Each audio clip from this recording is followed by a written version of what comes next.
The thermodynamics of an ice hut, often referred to as an igloo in its traditional Inuit form, present a fascinating paradox of thermodynamics. To understand how a structure composed entirely of frozen water at $0 circumflex circ text $C can maintain a life-sustaining internal environment, we must examine the principles of insulation, body heat, and the specific physical properties of snow. The science of snow as an insulator. The primary misconception is that the structure is made of solid ice. In reality, effective ice huts are constructed from compacted snow. From a material science perspective, snow is not just frozen water. It is a porous medium consisting of ice crystals and trapped air. Air is an exceptionally poor conductor of heat. When air is trapped in small pockets, it cannot circulate to carry heat away via convection. In compacted snow, these air pockets can account for up to 95% of the total volume. This gives the snow blocks a very low thermal conductivity coefficient. While solid ice has a thermal conductivity of approximately $2.20 tex W/mc.tex K$, compacted snow can be as low as 20 cents tex to 0.5 tex W/mc.tex K$. This makes snow nearly as effective as modern fiberglass insulation. The human body is a radiant heater. In the absence of a mechanical furnace, the primary heat source inside an ice hut is the human body. Through the process of metabolism, the average adult human radiates approximately 100 to 120 watts of heat energy at rest. In a small, confined space with high-efficiency insulation, this radiant energy is sufficient to raise the ambient temperature significantly. When heat is radiated from the body, it travels through the air and hits the inner walls of the hut. Because the snow blocks are such poor conductors, the heat does not pass through to the outside. Instead, the inner surface of the walls reflects some of the radiant heat back toward the center of the room, while the rest is absorbed by the innermost layer of the snow.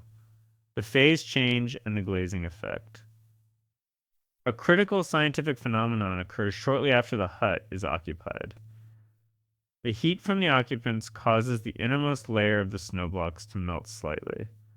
However, because the exterior temperature is far below freezing, this meltwater does not run off. Instead, it refreezes into a thin layer of solid ice. This process is known as glazing.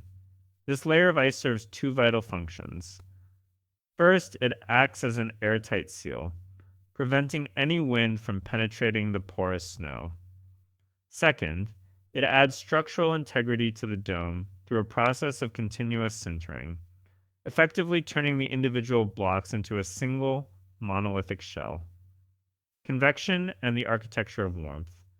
The internal architecture of a traditional ice hut is a masterpiece of passive thermal engineering. The interior is typically divided into tiered levels. Because warm air is less dense than cold air, it rises, a process known as natural convection. By designing the sleeping and living quarters on the highest platform, the occupants position themselves in the heat trap of the dome. The entrance is usually designed as a cold sink, a tunnel located lower than the main floor. This prevents the warm interior air from escaping and allows the heavier, colder exterior air to pool in the bottom of the entrance tunnel rather than flooding the living space. The resulting temperature gradient is remarkable. If the outside temperature is $40 circumflex circ tex $C, the temperature at the highest point of the ice hut can reach plus 15 circumflex circ tex $, or even plus 20 circumflex circ tex $C solely from body heat and perhaps a small oil lamp. Thermal equilibrium. Ultimately, the ice hut functions by reaching a state of thermal equilibrium. The goal is not to stop heat loss entirely, which is physically impossible, but to ensure that the rate of heat production from the occupants is equal to or greater than the rate of heat transfer through the walls.